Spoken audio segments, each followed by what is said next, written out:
Hi guys, I'm Eileen. This is a Q&A video and I'm so excited to answer your questions. I was actually really surprised to get so many questions, so thank you so much for taking the time to write to me. I really appreciate it. Before the Q&A, I want to share with you two new pieces of jewelry Ana Luisa kindly sent to me. The first ones are these beautiful pearl earrings designed by the lovely Mel from Mel in Melbourne. A lot of ladies have been wearing these here on YouTube, so I'm sure you've come across them.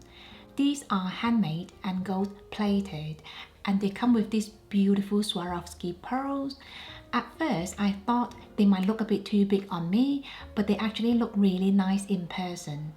The shape of the pearls is very unique and feminine, and I think this will look great with a dress, but on days when you feel a bit more casual, you can actually remove the pearls and wear these as hoop earrings. I was also delighted to find out that every sale of these earrings gives back to the Fred Hollows Foundation, which is a charity that supports the blind. I mean, for the price, the quality is amazing anyway, but it's even better when they are supporting a good cause. So well done, Mel. The next one is this necklace I'm wearing today. This piece is gold plated as well and is so delicate. I think something like this is perfect for everyday wear. The pendant has a V shape and is really dainty, but the cubic zirconia are really sparkly. I'm actually really impressed with the craftsmanship of this pendant because all the stones have been set beautifully and it just looks really polished. This necklace comes with 3 settings, so you can either wear this as a choker or a longer necklace. I think this design will look flattering on almost anyone, so if you're looking for the perfect present for someone special, make sure to check it out. So now, let's get right into the Q&A. First question, what's the craziest thing you've ever done? That would definitely be the bungee jump I did in New Zealand back in 2009. It was so scary and I actually couldn't sleep the night before. I remember the lady before me was crying for about 20 minutes before she made the jump, so that scared me even more. It's something I'll never forget, but I'm not sure if I'll ever want to do it again. Question 2. What has been the biggest challenge in life so far? For me, the biggest challenge is probably living in a new country. I came to the UK when I was about 19 with just one suitcase, and it wasn't an easy journey. I had quite a culture shock because everything is so different from where I came from, which is Malaysia. And to make it worse, my dad wasn't actually very well at that point, so it wasn't easy to leave home. What's your next big purchase? To be honest, I'm not quite sure. You guys know I'm quite a conscious shopper anyway, but this year I'm even more intentional because of the whole pandemic situation and uncertainties. Back in March and April, we invested quite heavily as well because we wanted to take advantage of the stock market crash. So for the time being, shopping is definitely not my priority. That said, I do have some wishlist items.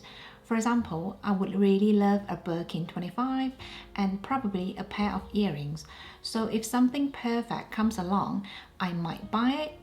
But again, given the current situation, I'm quite happy to give shopping a break as well. So we'll see what happens. What's the best luxury jewelry to invest in since Chanel is as expensive as Cartier now? Should I buy a bag or a fine piece of jewelry? In the past, I just wanted to spend all my money on luxury handbags, but now I actually prefer to have a more balanced but curated wardrobe by investing in other categories as well. Some of you might know I don't have the biggest collection of anything, but I think I have a wardrobe of shoes, jewelry and handbags that will serve me well for many years even if I stop shopping today. So I think if you already have quite a comprehensive selection of handbags, it might be a good idea to invest in a piece of fine jewelry that you'll be keeping in your collection forever. And try to choose something that you'll be wearing a lot and easy to go with anything just to make your money worth. For me personally, I would much prefer to have 5 handbags, 2 pieces of jewelry and some shoes rather than just 20 handbags. Question 5. I would love to know some advice for someone in their early 20s who loves luxury but also struggles to stay grounded with spending and still manages to save. It's hard to save and spend without feeling guilty. Your advice would be much appreciated. I've actually done a video about this before, so I'll make sure to leave the link down below. Personally, I think we should all see luxury shopping as completely discretionary spending and something we should only indulge ourselves in after we've taken care of other responsibilities. So what I do is, every time I get paid, I'll make sure to save a percentage of my pay slip for retirement and investment. I then live on the rest as if I've had a pay cut. The key is to save before you spend, because then you will adjust your lifestyle accordingly. For example, you might go for a more modest house than what the bank suggests you should buy, or a smaller car than what the car dealership thinks you should drive. Essentially, you will not overextend yourself financially. With luxury shopping, I think it really should come last on everyone's financial spreadsheet. It's true it will take you longer to save for that Chanel handbag, but I promise you, it will feel so satisfying when you know you've set your priorities right. Question 6. How often do you browse online or shop in the store? Since having Isaac, my little boy, I've not been shopping in the store that much, mainly because we've just been really busy with his schedules like swimming lessons and skiing lessons. I still go to the store sometimes, but that usually involves quite a lot of planning, and I'll usually have a list of things I want to check out ready. To be honest, that doesn't bother me because I don't really enjoy being in very crowded places, so I do rely on online shopping a lot now. I don't browse every day. I used to do that a lot when I was younger, but my desire to shop for the next best thing has gone down quite a lot in the last 4 years or so. So I would say I probably browse about 3 to 4 times a week, but I no longer spend hours browsing aimlessly like I used to. Question 7. Does your love for luxury end with luxury closet, or do you enjoy luxury restaurants, spas, travels and events? If so, any tips on how to spend money the smart way on experiences? Yes, I'm definitely happy to pay for experiences. Especially now I'm older, I think experiences like travel can be so precious. And unlike physical things, no one can take away our experiences. I also really enjoy little luxuries like going for a spa day or having a massage, although that might not happen anytime soon now. In the past, my husband and I really enjoy going to nice restaurants for special occasions, but we don't do that a lot now because it can be tricky to make Isaac sit through a 6-course meal. So yes, I'm happy to pay for experiences as well as luxury items. I think the key is to have a balance. I mean, I love luxury pieces, but I try to see them as physical things now. That's why I don't tend to keep things I no longer use. Similarly, with experiences, I only pay for what I truly enjoy.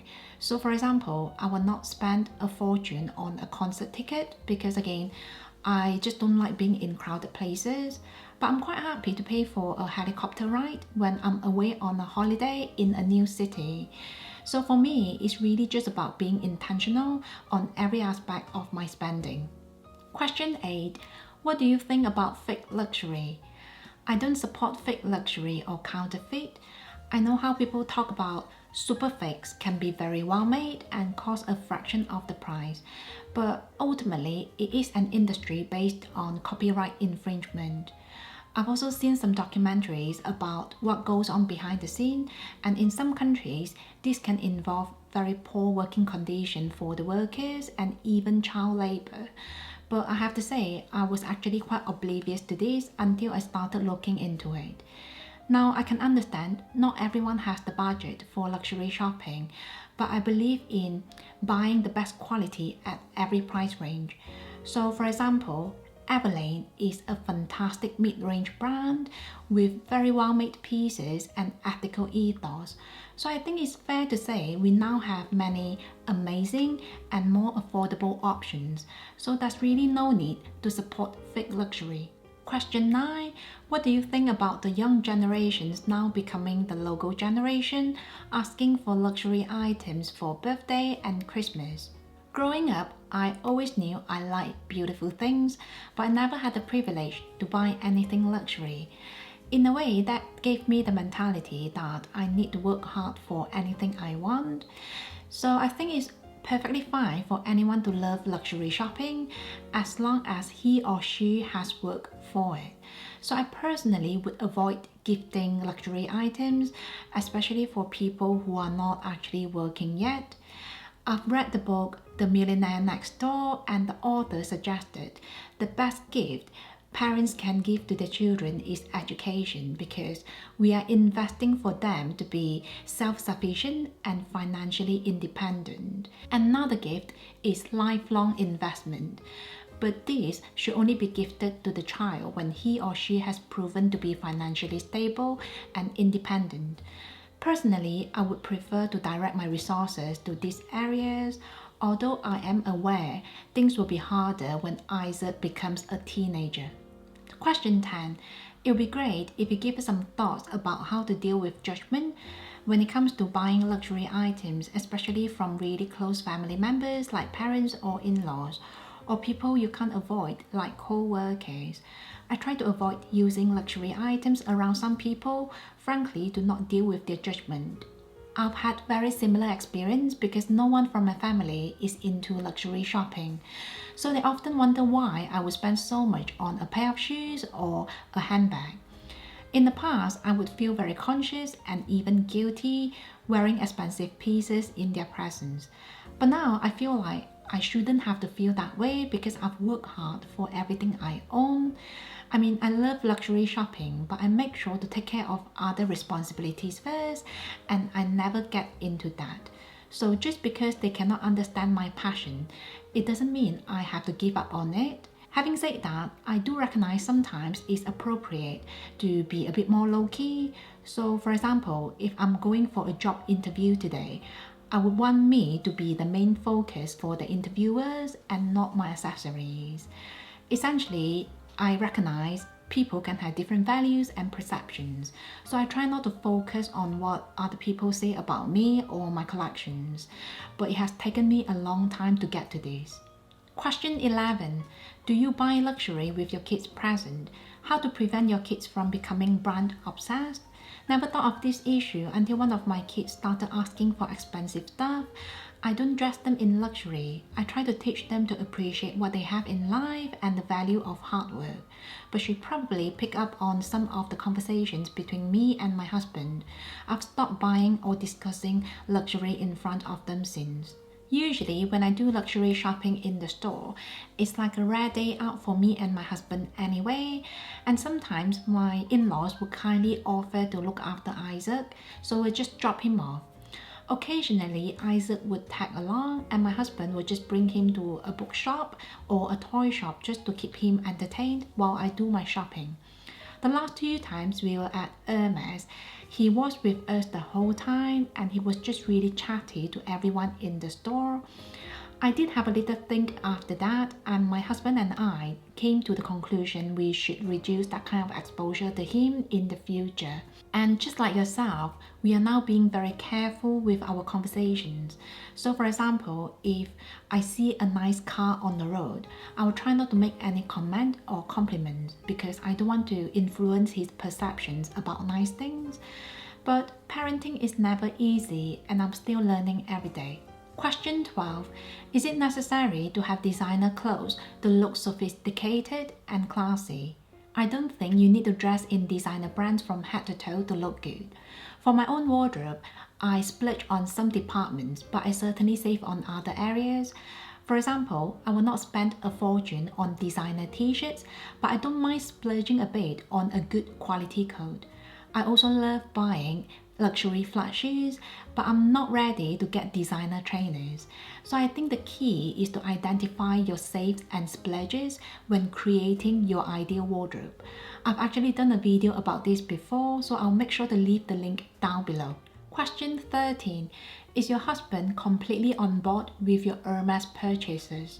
My husband has always been very supportive with my shopping. Occasionally, if something really doesn't make sense to him, he will tease me about it. So for example, he really doesn't understand why I love my Louis Vuitton mini backpack so much. With Hermes, he's actually very on board with it. He's actually really impressed with the quality, to say the least, and he seems to think all my Hermes handbags are beautiful, but I'm not sure if he's just happy that I'm happy. Anyway, he's not too keen about me selling anything from my collection. He thinks I should just keep everything and enjoy them all, but I'm all about keeping only the pieces I use. Question 14. Do you wear trainers whilst going around your little boy? What styles would you recommend to be stylish yet practical running around with a toddler? I don't usually wear trainers, but I highly recommend loafers or driving shoes because they are really comfortable and so easy to slip in and out. My daily walking shoes are from Tots. Question 15. How often do you visit your homeland and family in Malaysia? Do you ever feel homesick? I try to go back once a year, and I usually feel the most homesick after I return from a trip. It used to be really bad and it would take me weeks to recover. But now I have my own family, it's a lot easier to get over the homesickness. Question 16. What are your long-term goals? One of them is definitely complete financial freedom, and when my day job becomes absolutely optional. I would also love to travel months at a time and probably have a gap year abroad. Question 17. If you could do it all over again, what would or wouldn't you buy, and what would you change about what you already bought? If I could do it all over again, I would tell myself less can be more. And this applies to everything, including shoes, handbags, or furniture. Currently, I'm very happy with my collections because I've sold most of the things I don't use and I've been shopping really mindfully. So I think I'm at a very good place. I might not have the biggest collections, but I feel like I'm making good use of most of the things I own. Question 18. What's your first luxury handbag? My very first luxury handbag is my Lady Dior bag. At that point, I actually really wanted the Chanel Classic flap, but I bought the Lady Dior because it was £500 cheaper. Now, I really don't recommend anyone to settle when it comes to luxury handbags, but in this occasion, I actually enjoy my Lady Dior bag a lot more than the Chanel Classic flap. Question 19. If you were to keep only 3 handbags from your collection, what would they be and why? If I could only keep 3 bags, I would go for the Louis Vuitton Mini Palm Spring backpack because it's really good for travels, casual weekends and running errands. I'll also keep my Hermes Birkin 25 because I absolutely love it and it's the perfect bag to transition from day to night. The last one I'll go for is the Lady Dior bag because I think this bag is quite similar to the Hermes Birkin 25, but it comes with a shoulder strap, so it'll be really good for days when I want to be hands-free. Question 20. Do you believe in luck or do you make your own? I think life is 10% luck and 90% hard work. Now it's true, you might not achieve your goals after a lot of hard work, but sitting around waiting to be lucky is not a good plan either. Some of you know I love reading, and one common feature I find in some of the most accomplished people on the planet is that they make their own luck. And that has enlightened me to focus my time, energy and attention on the things that I can control, and I believe the universe will lead me to the best directions. There you have it, that's my Q&A video. I hope the video is not too long. If you're still watching, thank you so much. I hope you've enjoyed the video, and don't forget to share, like and subscribe. I will see you in my next one. Have a nice day.